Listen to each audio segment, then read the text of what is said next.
క్రీస్తునందు ప్రియమైన వారలారా, ఈరోజు నేను మీతో ఉషోదయ కిరణంలా దూసుకొచ్చి చివరికి మసకబార్చే మబ్బుల మాటున అంతర్ధానమైన ఒక వీరుని కథను, పున్నమి చంద్రుడిలా ప్రారంభమై అమావాస్య చీకటిలా ముగిసిన ఒక శూరుని కథను పంచుకోబోతూ ఉన్నాను. ఈ కథ ఆ కాలంలోనైనా ఈ కాలంలోనైనా మరి ఏ కాలంలోనైనా ప్రతి మనిషికి, ముఖ్యంగా ప్రతి మగవాడికి, మరీ ముఖ్యంగా ప్రతి యవనస్తుడికి తప్పనిసరిగా పాటించి తీరాల్సిన ఒక పాఠ్యాంశమని నేను బలంగా నమ్ముతున్నాను. ఈ వీరుడు, ఈ శూరుడు మరెవరో కాదు, భక్తిపరులైన మనోహ దంపతుల దేవవరపుత్రుడు సంసోను. ఇతని పుట్టుకే ఒక అద్భుతం. ఇహపరలోకాల సంగమం, సంభాషణం అనంతరం జరిగిన గొప్ప పరిణామం ఇది. ఎన్నాళ్ళలో వేచిన ఉదయం తమ ఇద్దరి జీవితాలలో ఆరంభం కాబోతోందని దూత చెప్తే ఉప్పొంగే సంద్రంలా, గాల్లో తేలియాడే గాలిపటంలా అవధులు లేని ఆనందంతో దేవుణ్ణి ఆరాధించి గణపరిచారు మనోహ దంపతులు. ఈ అనుభవం ఉట్టిపడేలా బిడ్డ పుట్టగానే ప్రకాశమానమైన సూర్యుడు, దగదగమండే బాణుడు అనే అర్థం ఇచ్చే సంసోను అనే పేరును తమ బిడ్డకు ఆ తల్లిదండ్రులు పెట్టారు. అతని పుట్టుకలాగే అతడు ఎదుగుతున్న క్రమం, ఆ క్రమంలో అతనికి వచ్చినటువంటి రూపం, గుణగణాలు, సామర్థ్యాలు కూడా అంతే అద్భుతమని అతని జీవితాన్ని మనం పరిశీలించి గ్రహించవచ్చు. బాల్యం నుండి అతడు అన్ని విషయాల్లోనూ తల్లిదండ్రులను సంప్రదించే ఉత్తమ అలవాటు కలిగిన ఒక మంచి కొడుగ్గా ఉన్నాడు. ఉదాహరణకు 14వ అధ్యాయం 1వ వచనం నుండి 4వ వచనం వరకు మనం చూస్తే అక్కడ తన మనసుకు నచ్చిన ఒక అమ్మాయిని గూర్చి కూడా అతడు, అమ్మా, నాన్న, ఆ అమ్మాయి నాకిష్టమైంది, నా కొరకు ఆమెను తెప్పించండి అని తల్లిదండ్రులతో సంప్రదించినట్లుగా మనం అర్థం చేసుకోగలుగుతున్నాం. అలాగే అతిథి ధర్మం చేయడంలోనూ, శుభకార్యాల సమయంలో తన సమకాలీన కాలంలోని అందరూ జరిగించే మర్యాదలన్నింటినీ జరిగించడంలోనూ సంసోను గొప్ప సంస్కారవంతుడుగా ఉన్నాడు అని తన పెండ్లి సమయంలో 9వ వచనం నుండి 12వ వచనం వరకు ఉన్న వచనాలలో అతడు జరిగించిన 7 రోజుల విందును బట్టి మనం అర్థం చేసుకోగలుగుతున్నాం. అలాగే 14వ వచనంలో బలమైన దానిలో నుండి తీపి వచ్చెను, తిని దానిలో నుండి తిండి వచ్చెను అంటూ అతడే స్వయంగా తన స్వీయ అనుభవం నుండి కట్టి ఫిలిస్తీయులకు, అంటే తన వియ్యపు వారికి ఒక సరదా సవాలుగా విసిరిన విప్పుడు కథను బట్టి అతడొక సాహిత్యాభిరుచి గలవాడుగాను, హాస్య చతురత గలవాడుగాను కూడా మనం అర్థం చేసుకోగలుగుతున్నాం. అలాగే అది మోసపూరితంగానే జరిగిందని తనకు తెలిసిన 18వ వచనంలో ఫిలిస్తీయులు తేనె కంటే తీపి అయినదేది, సింహము కంటే బలమైనదేది అంటూ విప్పుడు కథ భావాన్ని వివరించగానే, నా దూడతో దున్నకపోయిన ఎడల నా విప్పుడు కథను విప్పడం మీ వల్ల ఏమవుతుందయ్యా అంటూ ఆ మోసాన్ని తేలిగ్గా కొట్టిపారేసి 19వ వచనంలో తను కాసిన పందెం సొమ్మును వారికి చెల్లించిన ఘట్టం నుండి అతడు ఏ పరిస్థితుల్లో అయినా మాట తప్పనటువంటి ఒక పట్టుదల మనిషి అని కూడా మనకు అర్థమవుతుంది. అలాగే కేవలం ఒక దవడ ఎముకతో 1000 మందిని తాను చంపిన తర్వాత 15వ అధ్యాయం 16వ వచనంలో గాడిద దవడ ఎముకతో ఒక కుప్పను, 2 కుప్పలను నేను చంపి ఉన్నాను, గాడిద ఎముకతో 1000 మంది నరులను చంపి ఉన్నాను అన్న పద్య సాహిత్యంలోని అతని ఎక్స్ప్రెషన్ అతను ఒక లిరిసిస్ట్గాను, సాహిత్యాభిరుచి గలవాడుగాను మనకు తెలియజేస్తోంది. అలాగే 17 నుండి 19వ వచనం వరకు ఉన్న లేఖనంలో రామత్లెహీలో ఎప్పుడైతే అతడు తీవ్రంగా దప్పికొన్నాడో అప్పుడు వెంటనే అతడు యెహోవాకు మొర్రపెట్టి, దేవుడు ఒక గోతిని చీల్చగా ఆ నీరును అతడు త్రాగడాన్ని బట్టి కానీ, మరలా 16:17లో చిట్ట చివరిగా తాను బందీ అయినప్పుడు, యెహోవా, ప్రభువా, దయచేసి నన్ను జ్ఞాపకం చేసుకొనుము, దేవా, దయచేసి ఈసారి నన్ను జ్ఞాపకం చేసుకొనుము అంటూ దేవుణ్ణి అడిగిన దేవుని సహాయం పొందుకున్న ఘట్టాన్ని బట్టి కానీ సంసోను గొప్ప ప్రార్థనాపరుడు కూడా అన్న విషయం మనకు స్పష్టంగా అర్థమవుతుంది. అంతేకాకుండా 13వ అధ్యాయం 25వ వచనం, 14:6, 15, 14 లాంటి కొన్ని భాగాలను బట్టి సంసోను దైవాత్మ నింపుదల కలిగిన వాడుగా కూడా మనకు అర్థమవుతుంది. వీటన్నింటితో పాటు అతడు ఒక అపారమైన శక్తి సామర్థ్యాలు కలిగిన ఒక బాహుబలి అని, అతడు సాధించిన అనేక ఘనకార్యాలను బట్టి మనందరికీ తేట తెల్లమవుతుంది. 14, 16లో బొబ్బరిస్తూ మీదకొచ్చిన కొదమ సింహాన్ని మేక పిల్లను చీల్చినట్లుగా చీల్చాడు.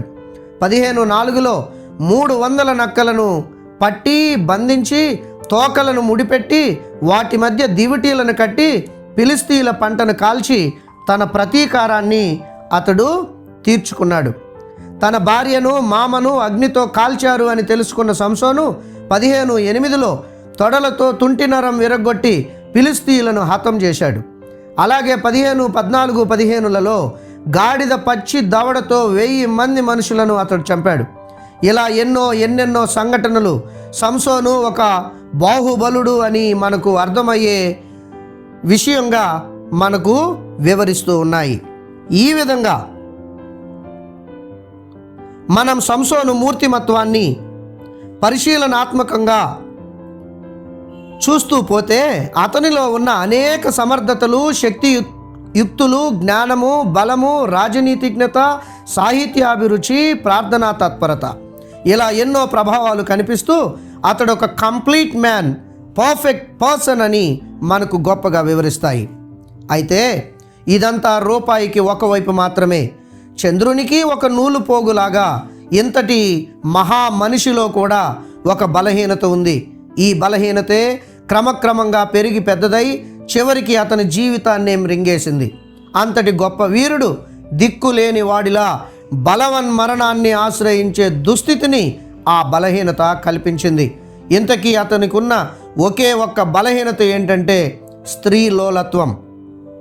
3 స్త్రీలు అతని పాలిట మహమ్మారులై 3 ఒక్కో దశలో అతని శరీరాన్ని, అతని ఆత్మను, అతని ప్రాణాన్ని లోపరుచుకుని వారి కపటపు లాలనతో అతన్ని మోసపుచ్చి చివరికి అతన్ని అంతం చేసేశారు.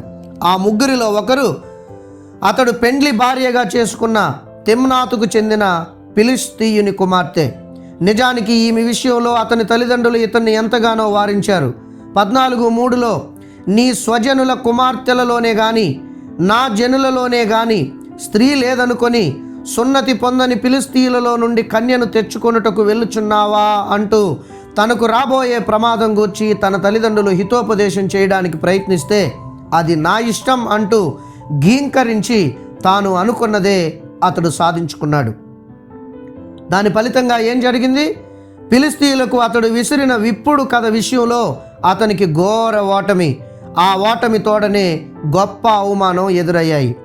14, 15 నుండి 20వ వచనం వరకు దాదాపుగా 7 రోజులు కూడా ఒక గూఢచారిలాగా సంసోనును అతని భార్య వేధిస్తూనే వచ్చింది. కొంతసేపు లాలించింది, కొంతసేపు ఏడ్చింది. ఏదేమైనా చివరికి ఆమె నటన రక్తి కట్టింది. ఆమె నటనకు సంసోను దాసోహం కాక తప్పలేదు. పోనీ తరువాత ఆమె అతనితో నమ్మకంగా ఉందా అంటే అది లేదు. 20వ వచనంలో సంసోను స్నేహితుడితోనే ఆమె వెళ్ళిపోయి ఘోరంగా సంసోనును వంచింది. ఇంక 3లో రెండవ వారు 16వ అధ్యాయం 1వ వచనంలో ఉన్న ఒక వేశ్య. మొదటి స్త్రీతో కొంచెంగా పతనం వైపు ప్రారంభమైన అతని జీవితం ఈ వేశ్య దగ్గరకు వెళ్లడంతో మరింత పతనం వైపు సాగింది. నిజానికి దేవదూత మనోహ దంపతులకు తమ బిడ్డ నాజీరు చేయబడ్డవాడని, ప్రత్యేకంగా పవిత్రంగా జీవించాలని చెప్పాడు. ఇప్పుడు అతడు వేశ్య దగ్గరకు వెళ్లడంతో దేవుని మాటను పూర్తిగా అతడు ధిక్కరించినట్లయింది. ఎలాగోలా తప్పించుకున్నాడు కానీ లేకపోతే ఈ వేశ్య ఇంటిలోనే సంసోను చరిత్ర అవమానకరంగా ముగిసిపోయేది. ఇంకా ఆ 3లో 3వ వారు బైబిల్ అంతటిలో ఒక రకంగా ఉత్తమ అభినయి శ్రీ అని చెప్పుకోదగిన దెలీలా. సంసోను పాలిట ఈమె అసలు సిసలైన భూతం.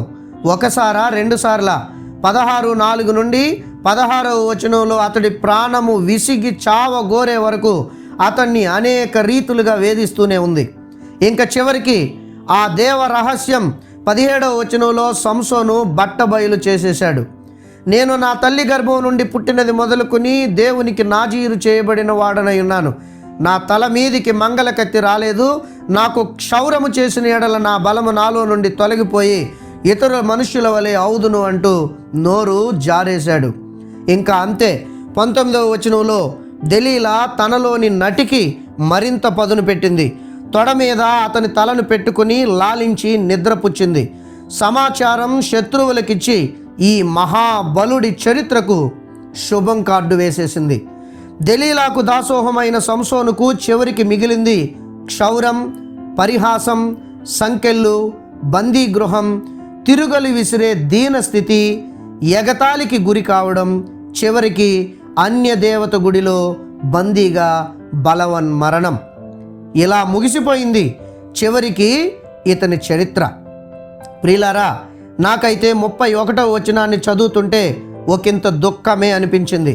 ఎందుకంటే ఎన్నో యోగ్యతలు, గుణగణాలు, శక్తియుక్తులు, ప్రభావాలు ఉన్న ఇంతటి బాహుబలుడు, వరపుత్రుడు తల్లిదండ్రుల మాటను పెడచెవిన పెట్టి దేవుని ఆజ్ఞను ధిక్కరించి కేవలం స్త్రీలకు బానిసై ఫిలిస్తీయులకు దాసోహం కావడం, ముఖ్యంగా ఫిలిస్తీయ స్త్రీలకు దాసోహం కావడం, ఫిలిస్తీయులకు వెళ్ళిన తర్వాత చివరికి తన దేశానికి ఆయన తిరిగి రప్పించుకోగలిగింది అతని శవం మాత్రమే. అతని తండ్రి అయిన మనోహ సమాధిలో చివరికి అతని శవాన్ని పాతిపెట్టాల్సినటువంటి పరిస్థితి వచ్చింది.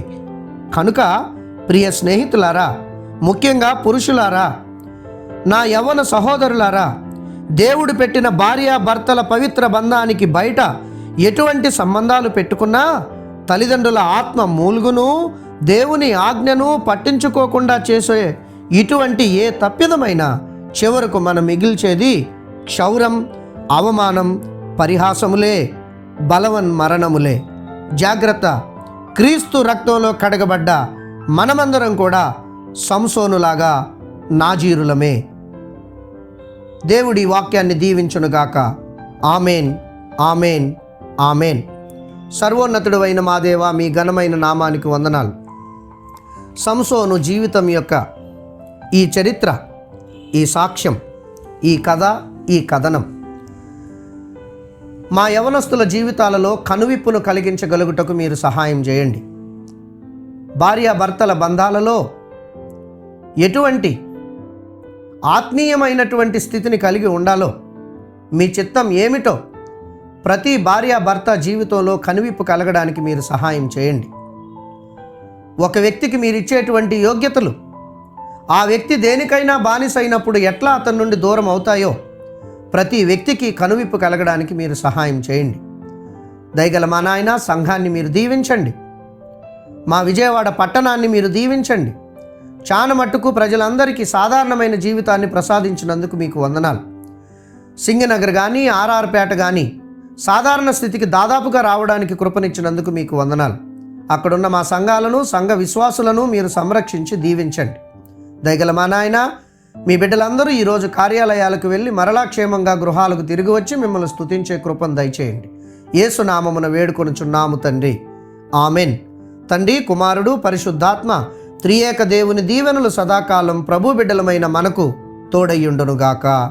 Amen, amen, amen.